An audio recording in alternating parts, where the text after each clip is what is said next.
Hello friends, स्वागत है आपका अपना यूट्यूब चैनल एन के स्टडी स्टेज पर। तो चलिए आज हम लोग इसमें बात करेंगे बहुत ही महत्वपूर्ण सवाल, ठीक है, जो आप लोग को जानना चाहिए। ठीक है, तो चलिए देखते हैं। प्रश्न संख्या पहला ही कहता है कि ग्राम पंचायत का प्रधान को हम लोग क्या कहते हैं। जो ग्राम का जो पंचायत स्तरीय जो होता है उनको हम लोग क्या कहते हैं। तो देखिए, ग्राम पंचायत का जो प्रधान होता है उनको हम लोग कहते हैं मुखिया। और इसका मदद के लिए, सहायता के लिए एक होता है आपका क्या, उप मुखिया। ये हर एक आपका पंचायत में देखने को मिलता है। ठीक है, क्या होता है, एक मुखिया होता है और उसका एक उप मुखिया होता है। ठीक है, चलिए प्रश्न संख्या 2 कहता है कि ग्राम पंचायत का प्रधान सचिव कौन होता है। ग्राम पंचायत का जो प्रधान है उसका प्रधान सचिव कौन होता है। ठीक है, प्रधान सचिव जो होता है वो कौन होता है। तो इसका जो आंसर हो जाएगा वो हो जाएगा आपका पंचायत सेवक या पंचायत सचिव को ही हम लोग क्या कहते हैं, ग्राम पंचायत का प्रधान सचिव कहते हैं। ठीक है, जो पंचायत सेवक जो है ये क्या करते हैं, ये सरकार और आम नागरिक जो होता है, ग्रामवासी होता है, उनके बीच, दोनों के बीच का ये मुख्य कड़ी होती है। ठीक है, ये मुख्य क्या होते हैं, कड़ी होते हैं। ठीक है, अगर इस वीडियो का आपको पीडीएफ चाहिए तो आप हमारे दिए गए डिस्क्रिप्शन बॉक्स में टेलीग्राम चैनल का लिंक है, आप उसको ज़रूर ज्वाइन कर कीजिए।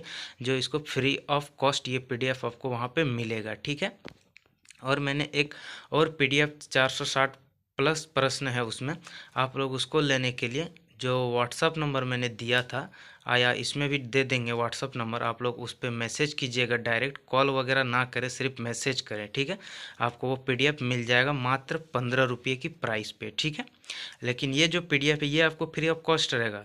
ठीक है, 15 रुपये आपको देना होगा 460 प्रश्न वाले पीडीएफ के लिए, जिसमें आपका 50 फिजिक्स के क्वेश्चन है, 50 केमिस्ट्री हैं और आपके 50 बायोलॉजी हैं। उसमें भारतीय जीके है, झारखंड जीके है।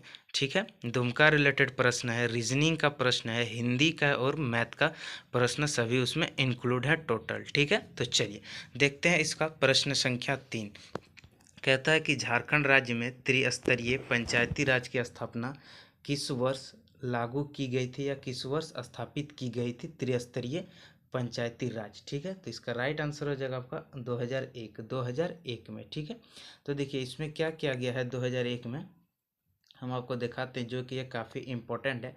यहाँ देखिए लिखा हुआ है साफ साफ, झारखंड राज्य पंचायती राज अधिनियम 2001 के अनुसार पंचायती राज में जो है महिलाओं को 50% का आरक्षण दिया गया है पंचायती राज प्रणाली में। ठीक है, याद रखिएगा कितना, 50%। ये बहुत ही महत्वपूर्ण है। ठीक है, चलिए प्रश्न संख्या 4 कहता है झारखंड राज्य के प्रथम कार्यवाहक राज्यपाल कौन है। कार्यवाहक राज्यपाल का बात हो रहा है। ठीक है, तो इसका राइट आंसर हो जाएगा विनोद चंद्र पांडे। विनोद चंद्र पांडे ये कार्यवाहक राज्यपाल थे। ठीक है, चलिए भारतीय संविधान के किस अनुच्छेद के तहत झारखंड राज्य का गठन किया गया था। किस आर्टिकल के तहत झारखंड राज्य का गठन किया गया, तो याद रखिएगा अनुच्छेद 3। अनुच्छेद 3 ही है जो एक नए राज्य बनाने की शक्ति देता है। ठीक है, सांसद को। चलिए प्रश्न संख्या 6 कहता है कि पंचायत समिति के प्रधान को, ठीक है, इसको थोड़ा सुधार देंगे। पंचायत समिति के प्रधान को क्या कहते हैं, तो याद रखिएगा पंचायत समिति का जो प्रधान है उसको हम लोग प्रमुख कहते हैं और इसकी सहायता के लिए उप प्रमुख होता है। ठीक है, याद रखिएगा। और पंचायत समिति का जो पदेन सचिव होते हैं उनको क्या कहते हैं, पंचायत सचिव का पदेन सचिव कौन होते हैं, तो याद रखिएगा प्रखंड विकास पदाधिकारी, जिसको बीडीओ कहते हैं। और बीडीओ का फुल फॉर्म होता है ब्लॉक डेवलपमेंट ऑफिसर। ठीक है, ब्लॉक डेवलपमेंट ऑफिसर। ठीक है, चलिए प्रश्न संख्या 8 कहता है कि जिला परिषद का प्रधान को क्या कहते हैं। जो जिला परिषद का जो प्रधान है उसको हम लोग क्या कहते हैं, तो याद रखिएगा उसको हम लोग अध्यक्ष कहते हैं और इसकी सहायता के लिए एक उपाध्यक्ष होता है। ठीक है, इसको आप याद रखिएगा। चलिए प्रश्न संख्या 9 कहता है कि जिला परिषद का पदेन सचिव कौन होता है। जिला परिषद का जो पदेन सचिव है वो कौन होता है, तो याद रखिएगा ये होता है उप विकास आयुक्त होते हैं। उप विकास आयुक्त होते हैं। ठीक है, चलिए रांची नगर निगम की स्थापना कब की गई थी, तो 15 सितंबर 1979 को किया गया था। आपको इसको याद रखना है। ठीक है, झारखंड का एकमात्र छावनी बोर्ड कहाँ पे है, तो याद रखिएगा रामगढ़ में, जिसको रामगढ़ छावनी बोर्ड के नाम से हम लोग जानते हैं। ठीक है, चलिए कहता है कि राज्यपाल को अध्यादेश जारी करने की शक्ति किस अनुच्छेद के तहत दिया गया है, तो याद रखिएगा 213 अनुच्छेद के तहत दिया गया है। और राष्ट्रपति को तो याद रखिएगा 123 राष्ट्रपति को अध्यादेश जारी करने की शक्ति देता है, और 213 देता है आपका राज्यपाल को, 213 आपका राज्यपाल को, ठीक है। अनुसूचित जनजातियों के हितों का संवर्धन किस अनुच्छेद में दिया गया, तो याद रखिएगा अनुच्छेद 46 में दिया गया है, ठीक है। चलिए प्रश्न संख्या 14 कहता है कि प्रमंडल का प्रशासनिक प्रमुख को क्या कहते हैं। प्रमंडल का जो प्रशासनिक प्रमुख होता है उनको हम लोग क्या कहते हैं, तो याद रखें उनको हम लोग आयुक्त कहते हैं, आयुक्त कहते हैं, ठीक है। चलिए अब इस विषय को जरा सा हम लोग इस चित्र के माध्यम से हम लोग समझ लेते हैं। देखिए प्रमंडल स्तरीय जो होता है प्रशासनिक प्रमुख उसको हम लोग कहते हैं आयुक्त, और पुलिस जो प्रमुख में जो होता है उसको कहते हैं हम लोग उप महानिरीक्षक, जिसको हम लोग कहते हैं डीआईजी। ये प्रमंडल स्तरीय अधिकारी होते हैं, उनको कहते हैं डीआईजी, ठीक है। अब देखिए जिला स्तर का जो प्रमुख होता है जिला स्तरीय, उसको हम लोग बोलते हैं क्या, उपायुक्त या जिला दंडाधिकारी, जिसको बोलते हैं डिप्टी कमिश्नर या डिस्ट्रिक्ट मजिस्ट्रेट, ठीक है। उसी तरह जिला लेवल के जो पुलिस प्रमुख होते हैं उनको हम लोग कहते हैं आरक्षी अधीक्षक, जिसको हम लोग कहते हैं एसपी, ठीक है।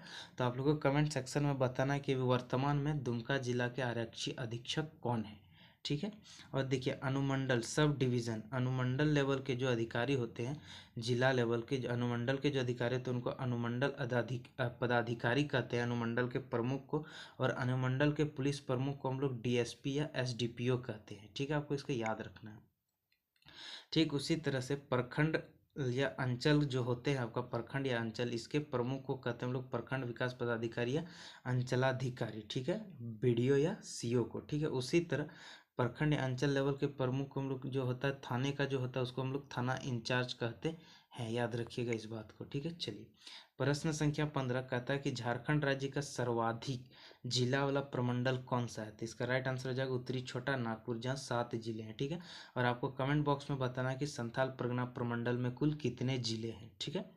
चलिए जामताड़ा जिला को किस जिला से अलग करके बनाया गया है, तो इसका राइट आंसर हो जाएगा दुमका। कब बनाया गया, 26 अप्रैल 2001 को बना है ये जामताड़ा, ठीक है।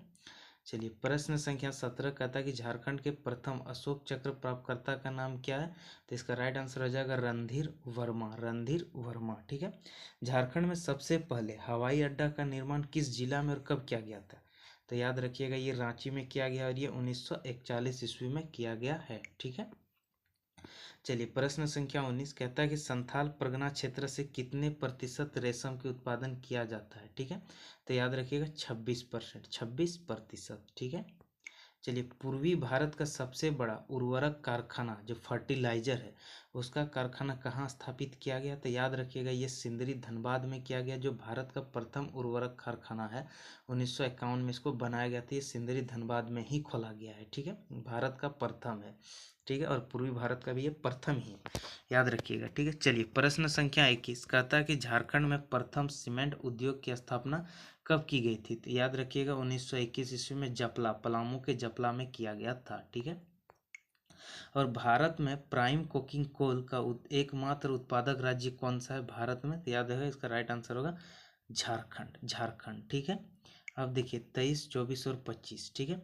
प्रश्न संख्या 23 कहता है कि एशिया की सबसे बड़ी कोल वासरी कहाँ है, एशिया की, याद रखिएगा, ठीक है। पूरा एशिया महाद्वीप जो है उसका बात कर रहा है, देश से भी आगे, ठीक है। एशिया महाद्वीप की सबसे बड़ी कोल वासरी कहाँ है, तो याद रखिएगा ये बोकारो के करगाली में है, करगाली कोल वासरी, ठीक है। आप इसको याद रखिएगा, ठीक है। और कहता है कि झारक्रॉफ्ट की स्थापना कब की गई थी, तो इसका राइट आंसर हो जाएगा 2006। ये झारक्रॉफ्ट है क्या, तो सेरीकल्चर, हैंडलूम और हस्तशिल्प उद्योग को बढ़ावा देने के लिए ये झारक्रॉफ्ट की स्थापना की गई है, याद रखिएगा, ठीक है। प्रश्न संख्या 25 कहता है कि राज्य में वज्रपात से आमजनों को बचाने हेतु किस पोर्टल का लॉन्च किया गया है, तो इसका राइट आंसर हो जाएगा GIS, जिसका फुल फॉर्म होता है जियोग्राफिकल इंफॉर्मेशन सिस्टम, ठीक है। ये हर एक आम आदमी के मोबाइल में मैसेज के जरिए बता देता है कि कब वर्षा होगा, किन किन जिलों में होने वाली है, डायरेक्ट फ़ोन के थ्रू SMS के थ्रू बताया जाता है, ठीक है। और आप हमारे जो 460 प्रश्न वाला PDF है उसको प्राप्त करने के लिए आप हमारे व्हाट्सअप नंबर पर मैसेज कर सकते हैं, जिसका व्हाट्सअप नंबर है 93 411 और 93 794, ठीक है, याद रखिएगा 93,411 और 93,794। थैंक यू दोस्तों, मिलते हैं नेक्स्ट वीडियो में। धन्यवाद।